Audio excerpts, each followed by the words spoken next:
Welcome to Penrose Learning, where we make understanding easy. You start by preparing the device. Make sure battery is above 20% and the watch is unlocked so changes save reliably. Once ready, press the crown or swipe to open settings. This immediately puts you into system controls. Next, find Display or Watch Face. This is where wallpaper options live. Tap it now to access presets and custom images.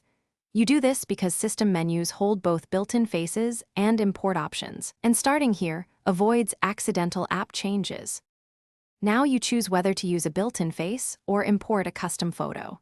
If importing, open the companion phone app or use the watch's Add Image option.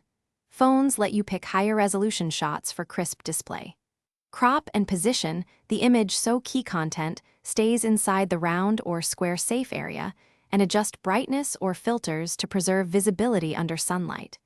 Make sure to preview the result on the watch. Previews reveal how complications and time remain readable. Finally, apply the wallpaper and confirm the save. The watch will usually set it immediately.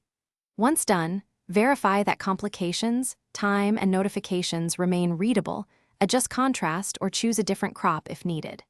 Make sure the watch wakes and returns to the face correctly when you raise your wrist. If the image does not appear or looks pixelated, restart the watch, resync from the phone, and try a different image resolution. This simple troubleshooting step resolves most import or cache issues. Thanks for watching. If this was helpful, leave a like and consider subscribing. See you next time.